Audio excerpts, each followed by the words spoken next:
Hi, folks. Thank you for joining us today.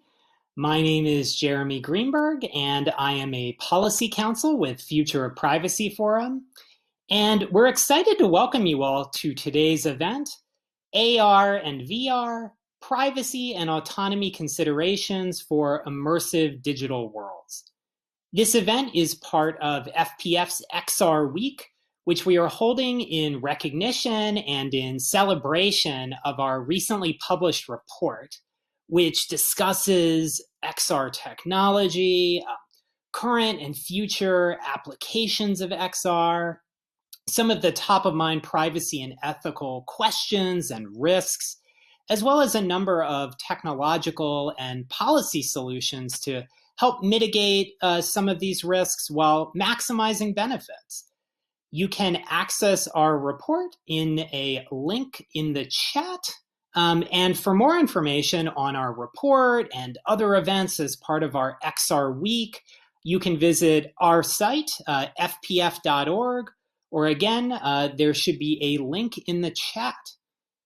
As for today's agenda, we will begin with a conversation between me and James Hairston, Director of Policy for Facebook Reality Labs.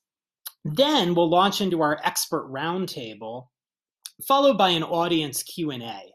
So please post your questions to the chat throughout the event, and we'll try to get to as many questions as we can. So with that, I would like to welcome James Hairston. Hello, Jeremy. Hi, everybody. How you doing today? Good. Thank you for joining us, James. Yeah, thank you. Thank you so much for having me and for really setting this up. This is it's a real pleasure and just really want to thank you and Joe for this great report and the important conversations that it kicks off. So really glad to be here with you.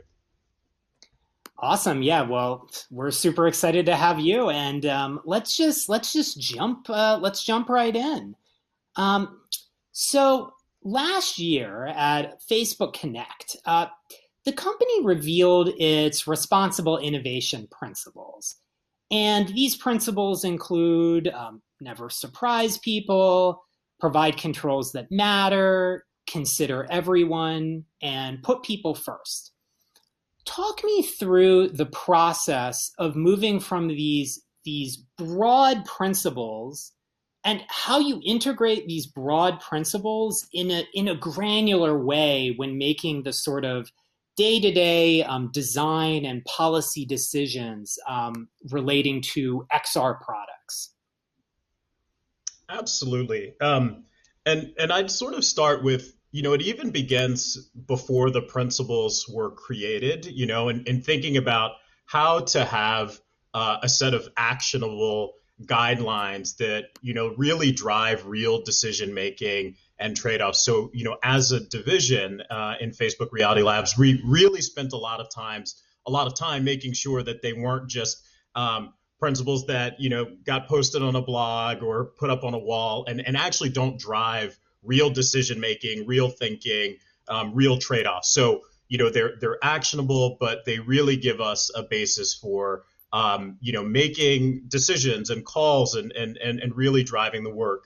A second piece is we really hold everybody at Facebook Reality Labs accountable for working toward the principles. So it's not just the work of any one team or department. So really sort of embedding them in how we think about product design, development at every level of the company. And we even have a full-time team that works at the level of individual products and org-wide in making sure that we're delivering on these principles as we make core decisions. Again at the level of an individual product or team, but also org-wide. But then another piece of it, as well is really focusing on the design and development, really baking it into sort of the culture and how we build, but also really looking out into the world and seeing where are there strong articulations of some of the principles that we have built on, and really using that to double click. And as we're trying to build frameworks that that help guide design and development, looking out and engaging experts outside of the company, who may have feedback on the principles themselves, on how we can better sort of implement them. So all of that, it's a really iterative process, but we wanted to start from a place of, these should be meaningful and they should really drive important questions and thinking. And we want to sort of continue to grow and build the types of frameworks that help people make calls at every layer of the product lifecycle. Yeah, that it definitely sounds like it's sort of a complex web, a number of decisions, but these are sort of maybe like guiding principles when making these decisions. I guess my follow-up question is, how do you know whether or not you are meeting these principles successfully? Like, how do you define success, and like, what are the feedback mechanisms in place so that you can judge sort of, are we being successful in meeting goals, or are we missing the mark? Talk me through a little bit of that process. Absolutely. I think the first step is, really looking at the degree to which we're able to pull these types of principles into the day-to-day discussions and decision meetings that we have about the product. So just really at that granular level, like we were just talking about. But zooming out a bit more, I think if we're successful at living up to these principles, we are going to be really transparent about what we're building and how we're building it. So, I think we measure ourselves on that transparency, on talking about what we're building, on bringing in the global community as part of the discussions about projects in flight. I mentioned the work that goes on in trying to really get to whether or not there are better ways or better approaches than the frameworks that we might develop, as sort of double clicks on those principles. So discussions we have with external experts are really, really important for us. What more can we be doing? Are we considering everyone? Going back to that principle, what types of controls should we build? Sort of getting that feedback in real time, about what more we can do, how we can improve, our products, or what are the areas that we aren't thinking about that we need to do more work on. So that's a key piece of really re-looking at the principles is sort of an iterative way. Also making sure that the global experts that we talk with, the external community, that they have felt that we have brought them along for this journey with us as well. So as we're spotting new issues or challenges, really working in real time. So, again, being transparent, having these conversations, taking the insights that we get and bringing them back into the process, and making sure it's sort of constantly testing whether or not the principles, the frameworks that we've developed, if they're leading to thoughtful decision making and decisions, and ones that we can be confident in, and that the communities that we've worked with can also say they had a seat at the table and their insights and their feedback were really incorporated into the products. I think that's how we think about success. Yeah, and it seems like, the feedback portion is really a really big emphasis at Facebook. Gathering that global feedback. And what I find really fascinating about this space, when it comes to emerging technology, is we have a technology that, right now XR is out in the world. Folks are using their VR headsets. They're experiencing AR on their mobile devices every day. But we're thinking about this tech in terms of it becoming the next big computing platform, like the next major thing. Maybe every household will have a headset, or folks will each have their own pair of AR glasses, just as folks have their smartphones today. So it would seem to me that a really important group of stakeholders are those folks who maybe, haven't experienced this technology yet, but might in the future. And these might be folks who historically don't have a seat at the table when, decisions are made involving, their data, their rights online, whatever it may be. How how is Facebook thinking about getting data from those folks? So not only the experts in this space, but folks who might be encountering this technology for the first time, like a couple years down the road. No, it's a really really important question, and I think one of the things, just for me personally, that excites me about this technology is its potential to do all of that great computing for the world, and to what you were just talking about. If it is only developed, in one small pocket of the world, or with small pockets of the world in mind, then it really doesn't reach that potential. And I think so many of us in FRL and across the AR VR sector, are really committed to that work to make sure that the technology is in more hands early and often, both at the design and development phase, but also with creators who are doing really inspiring work. One of the things that we do on our FRL policy team is really try to invest in projects and NGOs and organizations that really expand that access. And that is both to sort of strike new and interesting uses of the technology that again maybe isn't initially thought of, but that's also a key piece of again making sure more people are at the table and giving feedback and exploring new and exciting uses. That we have the principle, consider everyone, and you can't design these products for everyone if they if communities aren't at the table and giving that feedback. So that's an important priority for us, and that's in regions around the world, reaching out to different communities to really understand what more can we be doing. Are we making sure to design with your unique needs or values in mind? And and again, there's always much more work to be done, but it's a key priority for us. And so even as we're looking to outside experts and civil society groups, we're also looking at sort of the global scope of who's doing great work. Who are the sort of thinkers and leaders and tinkerers and experimenters that we should be talking to, professors, others, and we're constantly engaging to sort of learn more. But similarly, and I think this report and other work like it raise a lot of the important questions that we need to sort of ask about how to design in a thoughtful way for communities. So these are just top of mind, and we're constantly thinking about: are we getting enough voices to the table? Are we doing enough to expand sort of our solution and thought space so that these products, at the end of the day, are useful to more of the globe? Yeah, one element of in terms of emerging technology, one project that you all are working on that I think is especially fascinating, especially future looking, and would definitely seem to be the type of technology where you would want to get a lot of voices in the room, a lot really speak with experts on, relates to Facebook Reality Labs' interest in neurotechnology.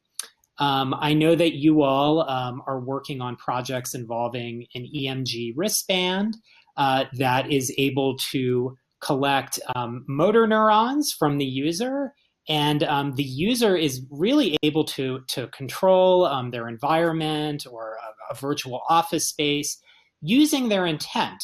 So while this device is not reading the individual's mind, it is gaining insight into sort of their intentions from their motor neurons.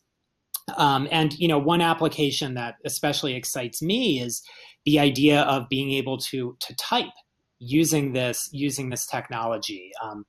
An individual would no longer be limited by the dexterity of their hand. They would be able to type with as quickly and as accurately as they could think up whatever they're trying to type. What new questions do you think are especially applicable, or maybe they're questions, maybe they're privacy or ethical risks, applicable to privacy involving these motor neurons? Is this just, another sensor involved in the XR ecosystem, or is there something else here? Are there particular concerns involved because we are collecting motor neurons, for example?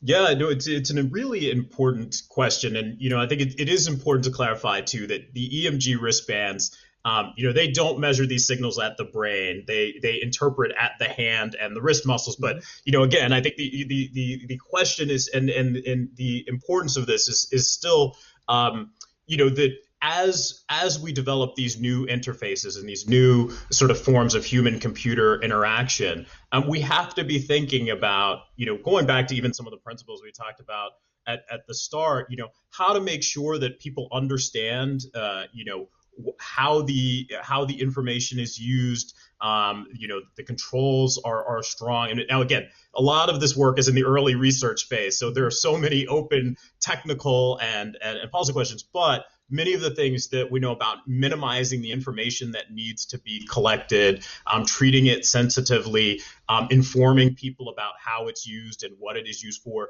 And then even on the product design and the research design side, really only collecting what's needed to sort of provide that functionality, and being very clear and transparent about how that works. I mean, all of those principles apply. But again, there are going to be so many, important and big questions to be explored in this space. And I actually encourage folks to check out over the last month. We've done a series of blog posts on our human-computer interaction work. It's sort of a 3-part series that sort of provides demos and videos of sort of how the research is coming together. And I think, again, that's an important piece, too, for staking the conversation and really sort of showcasing where things are today, what some of the open and unanswered questions are. But many of these principles that we've discussed, having an open conversation about where things are, what some of the technical and policy challenges are, but applying principles around things like minimizing the information that's needed to provide the functionality and making sure people understand and are informed about the research. Those are all key. A technology that is definitely closer to fruition, perhaps, than the EMG wristband is Facebook's new social VR platform, Horizon, which is currently in closed beta. What do you think is different about, what about social VR is different than a more traditional social media experience? So different than me, interacting on Facebook, my Facebook page, for example. What's different about social VR, and what are some of the maybe like ethical questions that you all are grappling with or thinking about as you roll out this platform? Yeah, social VR really gives you this sort of immersive space for coming together. You sort of join and enter this world where again you can interact with your friends, your loved ones, the people you're connecting with, and these sort of brand new ways, sort of bringing all of the features of VR immersion together. And so, that gives you the ability to, to interact in environments that maybe you construct, or, to sort of collaborate and do and work in new ways. And that's amazing. That provides amazing immersion and potential for just all sorts of collaboration and new types of conversation.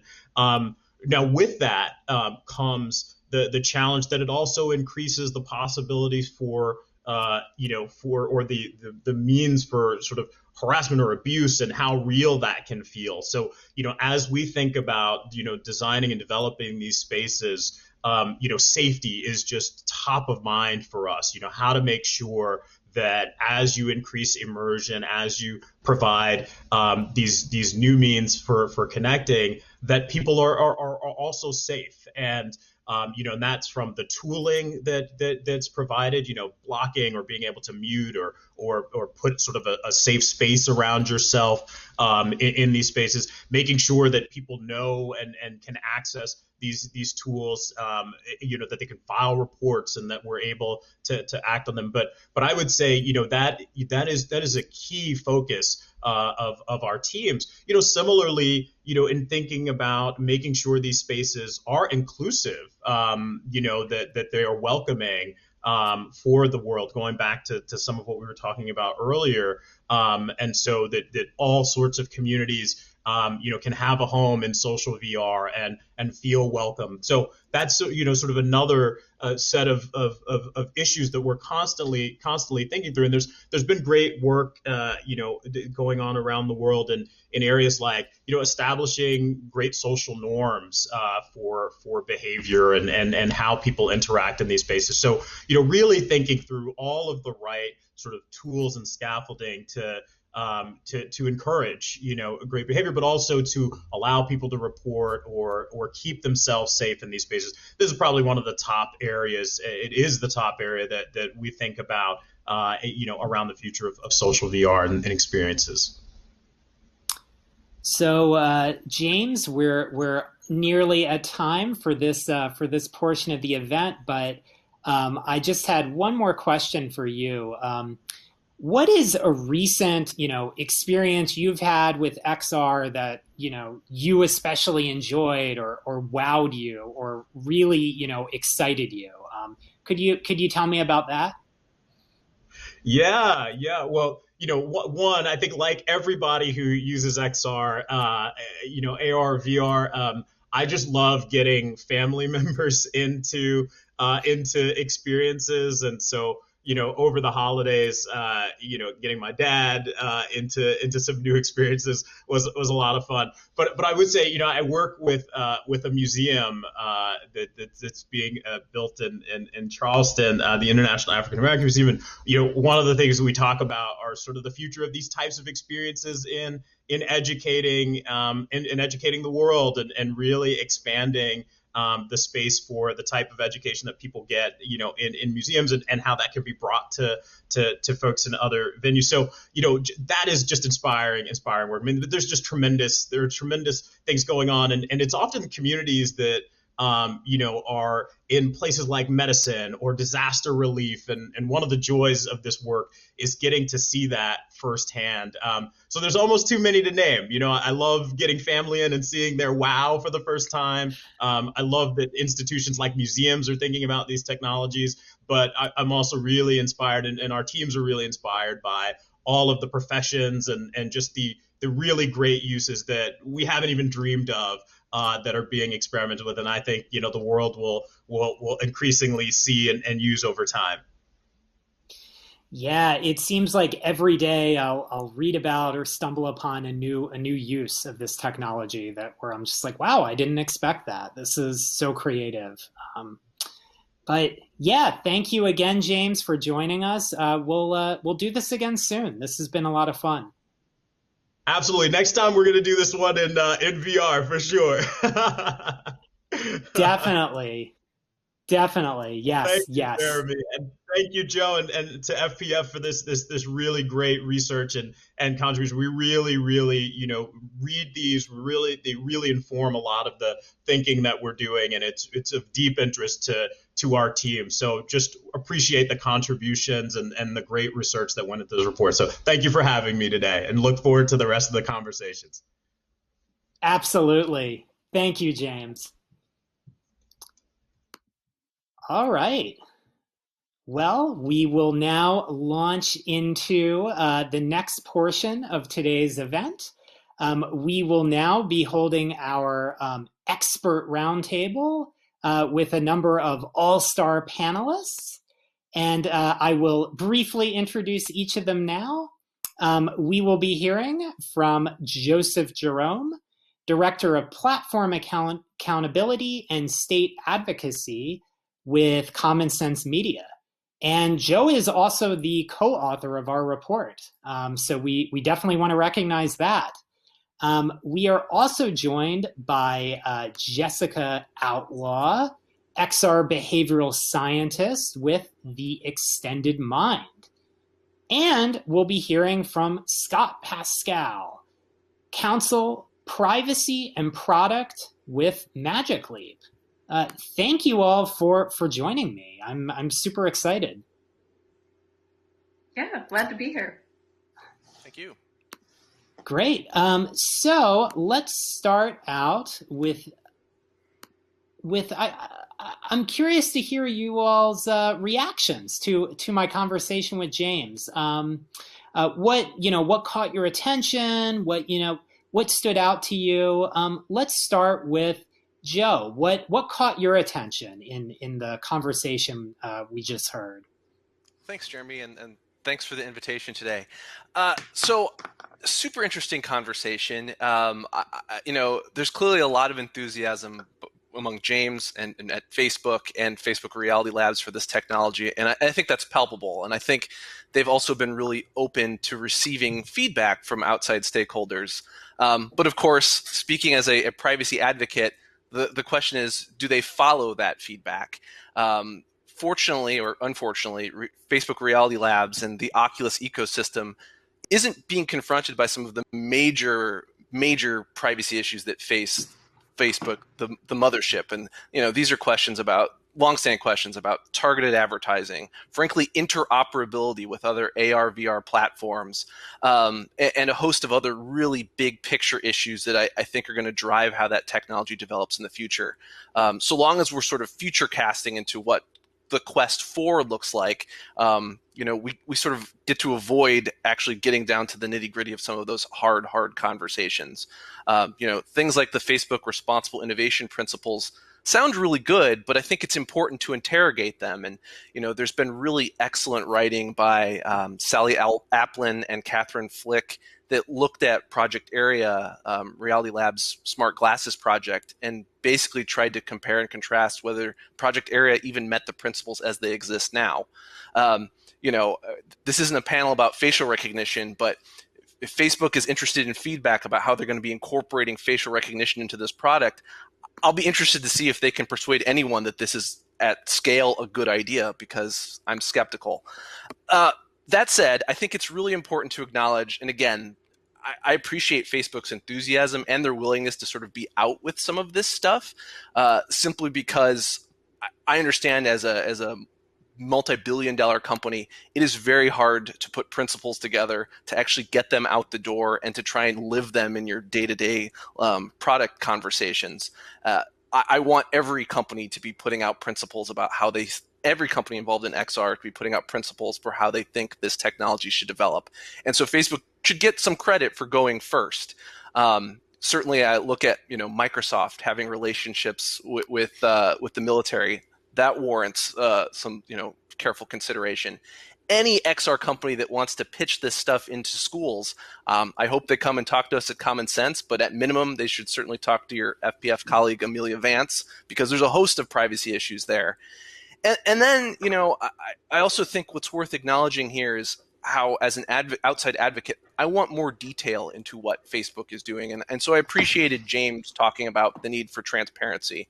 I keep flagging the fact that the same day the responsible innovation principles were put out, Facebook also announced a set of privacy and security controls with the Information Technology and Innovation Foundation that were much more detailed. I oftentimes don't agree with ITIF, but I can at least appreciate the fact that they consulted with an outside group to put in place some safeguards about how their employees were going to be using a really interesting technology. Yeah, thank you very much, Joe. You've already given us a lot to think about and dig into. I'm really excited. Next, let's hear from Jessica. What were some of your reactions to the conversation? Sure. Yeah. I mean, I've been thinking a lot about privacy in the XR space for a while, and I'm one of the people who helped organize the Stanford VR Privacy Summit that happened in 2018. And there was so much of like what our goal was in bringing that event together was to bring in people from all of the different companies and academia, and really start to just lay out what are like some of the main privacy and ethical considerations. So, I mean, as somebody who's been, watching in this space for a long time and really trying to, start conversations or enhance conversations. I do see that Facebook is trying to be more transparent. So you mentioned the EMG wristband.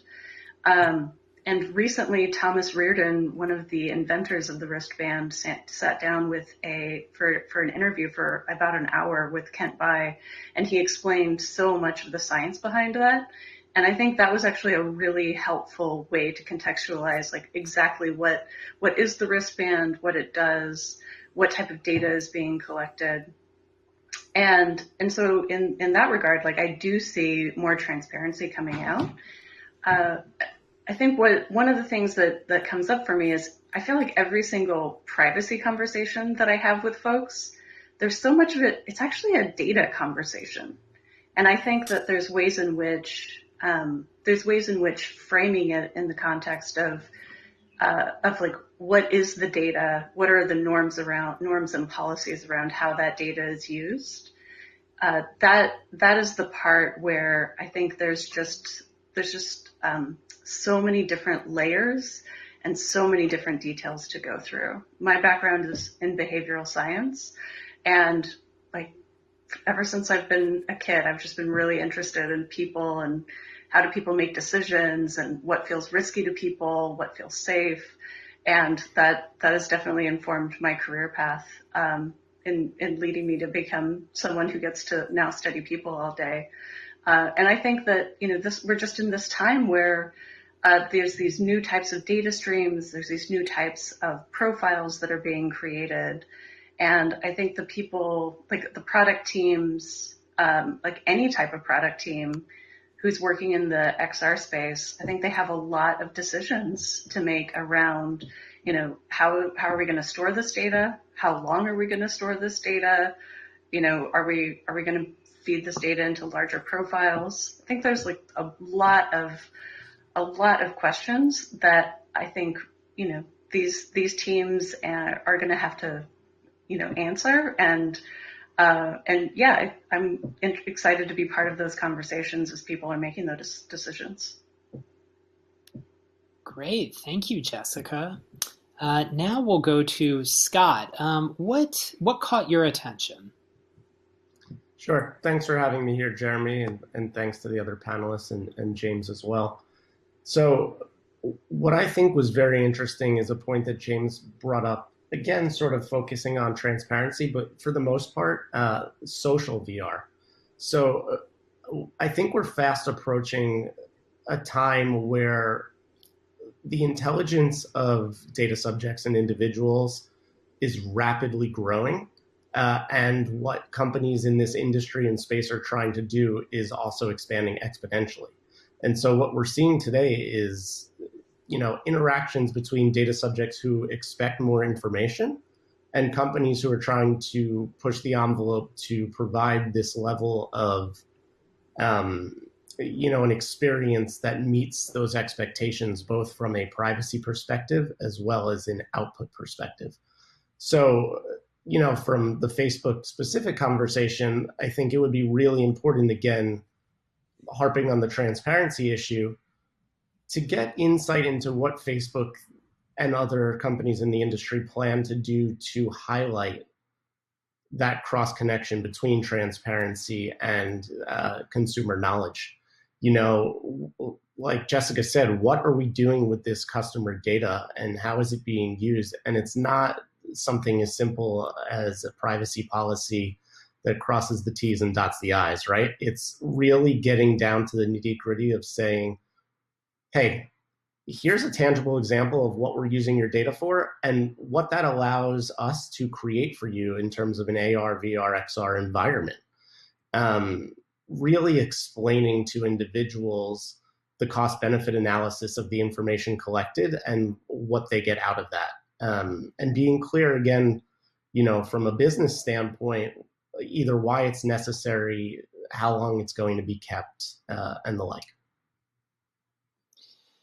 Yeah, thank you very much, Scott. And you all have already given us so much to think about. So a couple of you mentioned social VR, and that was a question I had for James. And one area of attention when people think about social VR relates to how to design these, social experiences, whether they're among friends or colleagues at work, or people you might know in the physical world or have never met. How do you design them ethically? And I know, Jessica, maybe I'll go to you first. I know that you have worked with a number of folks throughout the years on thinking about social VR, including issues such as harassment, which can occur in social VR. And the gender dynamics here are sort of undeniable. Women tend to experience this harassment more frequently than men, for example. So maybe we'll go to Jessica first and then hear from others. What about social VR do you think maybe, magnifies or heightens these sorts of harassment risks? And what decisions do you see companies making, or would you like to see companies make to maybe curb some examples of harassment or this sort of negative interaction? Sure. Yeah, I can speak to that. First, I think like you were alluding to a study that I conducted in 2017, where I brought in first time users to social VR, and I showed them two or three different platforms from different companies. And yeah, the criteria was that they had to be like relatively young women. I think the median age was 32. And this had to be their first time in social VR. And what I observed is when they went into the public platforms, if they decided to present as a female, then they did get a lot of extra attention. And to them, it just felt like it felt like physical reality to them. It felt like they were in a public space that they had zero control over. So I don't know that it necessarily amplifies, that social VR is necessarily amplifies the experience of street harassment. It just seems that it's replicating. I think that would be the word that I would use, because what I observed in the study was that women would walk on the perimeter of groups, or they would choose to not speak, or they would choose to have, gender neutral or male avatars in order to avoid that attention. So it seemed like there were these ways in which women already had the coping mechanisms to avoid having the attention. So I think there's that element of just documenting, what was the first time experience of that, and then fast forwarding to answer your question about what could be done. I think a lot of the companies have worked a lot towards technological solutions and also developing social norms. So there's two of the platforms that I studied in 2017. Since then, they've introduced a lot of additional safety features, and so I think James mentioned them before. There's tools like muting, there's blocking, there's bubbles, so making it so no one can actually come into your physical space. And there's a lot that's been done on the technical side. On some, you can change the pitch of your voice. And then there's other social VR experiences where you cannot speak at all, because they just turned that off as a feature. And that has helped substantially. There's other things that could be done on the level of social norms, and I also see a lot of companies working towards that as well. So when I think about what creates the dynamics in a space, I think about it in terms of what are the stories that we're telling each other, who are the heroes of this space, what type of language, what are the inside jokes within any group of people, and what are the rituals, what are the celebrations that is used inside of this group. And with that, there's these elements of culture come from sociology and anthropology. Like if an anthropologist goes to a new group, they would analyze this group and their values through that lens, and really what gives that group energy. And I think that's another really great opportunity to determine for you to like attract in the people who you want to attract, and then help teach them what type of behavior you want to see in your social VR platform with that. So I think there's multiple different layers beyond just the technical solutions that could address cyber harassment.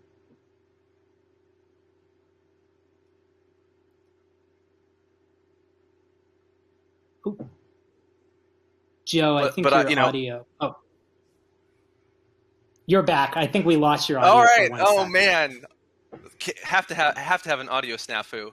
I guess I just want to say that what I think's interesting about social VR is that it seems to sort of bring together